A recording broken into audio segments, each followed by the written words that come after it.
Hello student, ये question आपका motion in a plane chapter से है। अगर आपको इस चैप्टर के पूरे टॉपिक अगर ब्रीफली पढ़ने हैं तो उसके लिए मैंने लिंक आपको डिस्क्रिप्शन बॉक्स में दिया है, वहां से भी आप इस चैप्टर के टॉपिक पढ़ सकते हैं। चलिए क्वेश्चन स्टार्ट करते हैं। देखिए क्वेश्चन क्या कह रहा है। For any arbitrary motion in space which of the following relations are true. देखो यहाँ पे कुछ रिलेशन दे रखे हैं, कुछ इक्वेशन दे रखी हैं, मुझे बताना है कि इनमें से कौन सी इक्वेशन जो है आर्बिट्ररी मोशन के लिए होती हैं। देखो आर्बिट्ररी मोशन किसे कहते हैं। देखो दो प्रकार के एक्सलरेशन होते हैं, एक आपका कांस्टेंट एक्सलरेशन होता है, एक आपका वेरिएबल एक्सलरेशन होता है। तो जो आपका वेरिएबल एक्सलरेशन होता है उसी को आर्बिट्ररी मोशन कहा जाता है। ठीक है, देखो जैसे मैंने यहाँ पे एक कांस्टेंट एक्सलरेशन होता है, एक वेरिएबल एक्सलरेशन होता है। तो कोई भी मोशन अगर वेरिएबल एक्सलरेशन से हो रहा है तो उसे आर्बिट्ररी मोशन बोला जाता है। अब देखो यहाँ पे मैंने कुछ रिलेशन लिखे हुए हैं, ये रिलेशन मैं आपको समझा देता हूं, देन आपको ये क्वेश्चन बहुत ईजी लगेगा। ठीक है, देखो सबसे पहले कांस्टेंट एक्सलरेशन के लिए ये कुछ रिलेशन है। ये इक्वेशन आपने क्लास 9th में भी पढ़ी है। Final velocity, initial velocity, acceleration into time. ठीक है, ये डिस्प्लेसमेंट है, इनिशियल वेलोसिटी, टाइम, ये इक्वेशन, ये तीनों इक्वेशन आपने क्लास 9th में पढ़ी होंगी, शायद से आपको याद आ रहा होगा। अब देखो ये जो बाकी जो इक्वेशन है ये आपकी क्लास 11th की इक्वेशन है।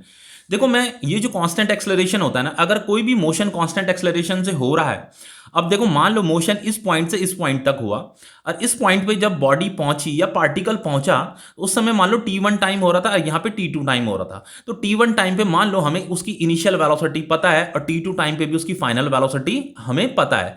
तो आप जो है अगर ये डेटा अगर आपके पास है तो यहां से लेकर के यहां तक जो उसने मोशन किया है ना, उस मोशन में जो उसकी एवरेज वेलोसिटी थी उसे आप इजीली कैलकुलेट कर सकते हो अगर वो कांस्टेंट एक्सेलरेशन से मोशन कर रहा है। तो ये जो फॉर्मूला मैंने यहां पे लिखा हुआ है ये जो है कांस्टेंट एक्सेलरेशन के लिए ही वैलिड होता है। तो वो फॉर्मूला क्या है, देखो आप एवरेज वेलोसिटी निकाल सकते हो, उसके लिए फॉर्मूला होता है आपका velocity in t1 time plus velocity in t2 time divided by 2।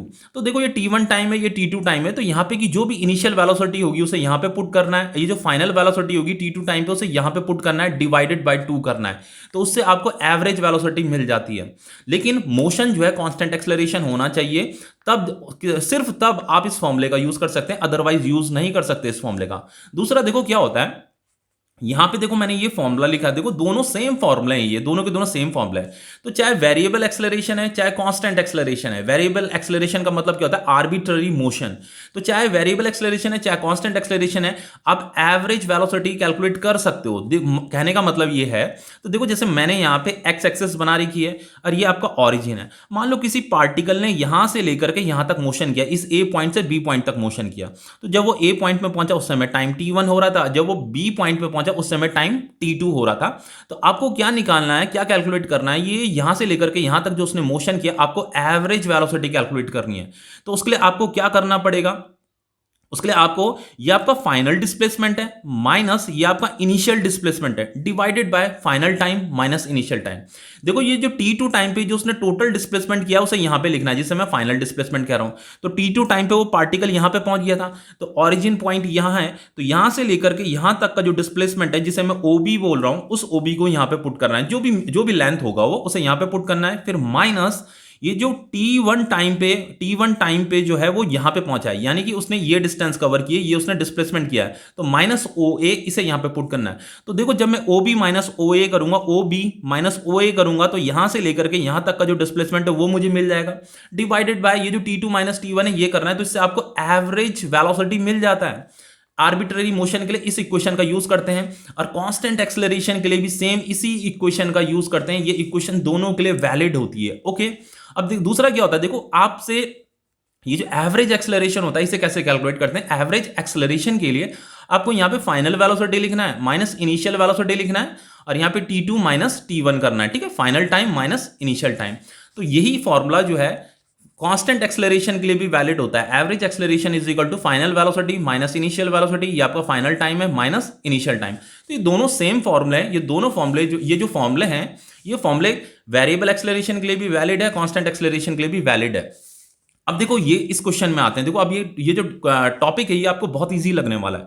देखो हमें यहाँ पे पूछा है कि फॉर एनी आर्बिट्ररी मोशन का मतलब variable acceleration, which of the following relation are true, इनमें से कौन सा रिलेशन जो है आर्बिट्ररी मोशन के लिए है, ये मुझे बताना है। तो देखो जैसे यहाँ पे वी एवरेज, जैसे ये इक्वेशन लिखी हुई है ना, तो एनसीईआरटी ने थोड़ा सा मॉडिफाई करके लिखा हुआ है, तो मैं इसे प्रॉपर तरीके से लिख देता हूं। पहले ये जो पार्ट ए है, देखो क्या लिखा हुआ है, V average velocity is equal to क्या लिखा है, देखो यहाँ पे 1/2 लिखा है ना, तो ये मैं डिवाइडेड बाय 2 यहाँ पे लिख देता हूं। अब देखो ये तो ऊपर तो 1 है, 1 से तो कोई फर्क नहीं पड़ता।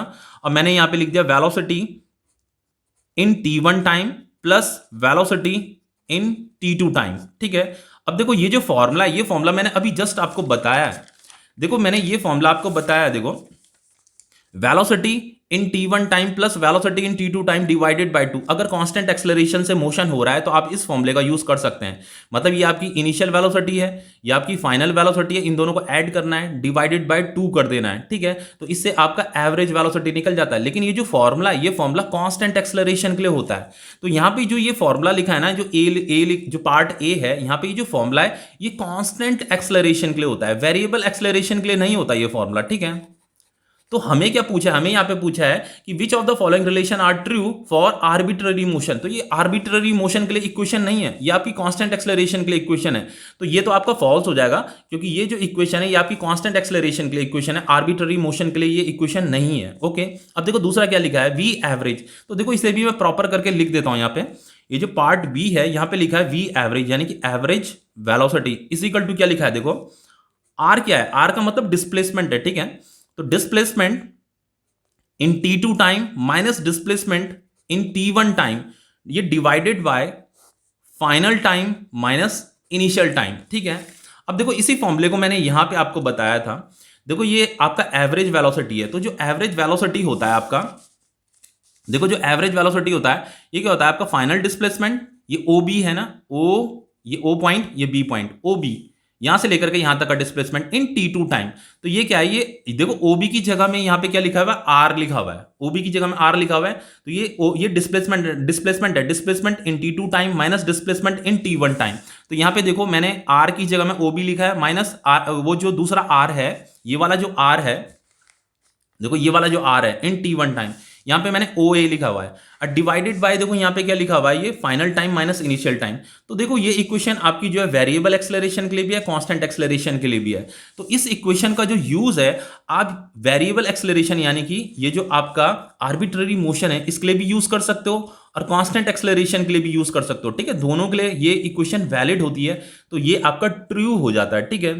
अब देखो नेक्स्ट क्या लिखा हुआ है, V T is equal to V zero plus A T. अब इसका मतलब क्या है, देखो मैं समझा देता हूं। इससे पहले इस इक्वेशन को देखो यहाँ पे मॉडिफाई करके लिखा हुआ है। तो वी टी का मतलब ये हो गया कि वेलोसिटी इन टी टाइम, मुझे टी टाइम पे वेलोसिटी फाइंड करनी है, इज इक्वल टू देखो यहाँ पे वी जीरो लिखा हुआ है। वी जीरो का मतलब होता है जीरो टाइम पे जो वेलोसिटी थी, मतलब इनिशियल वेलोसिटी, तो ये आपका इनिशियल वेलोसिटी है, ठीक है, प्लस ए इंटू टी। तो इनिशियल वेलोसिटी को ऐसे करके लिखा जाता है, यू करके लिखा जाता है। तो देखो इस वाली इक्वेशन को देखो, ये क्या है, v is equal to U plus A T. तो वही इक्वेशन तो यहां पे भी लिखी है, देखो V T is equal to U plus A T. तो इसका मतलब क्या होता है, final velocity in T time, ये initial velocity in zero time होता है, ये एक्सेलरेशन इनटू टाइम होता है। लेकिन ये जो इक्वेशन है ये कांस्टेंट एक्सेलरेशन के लिए होती है।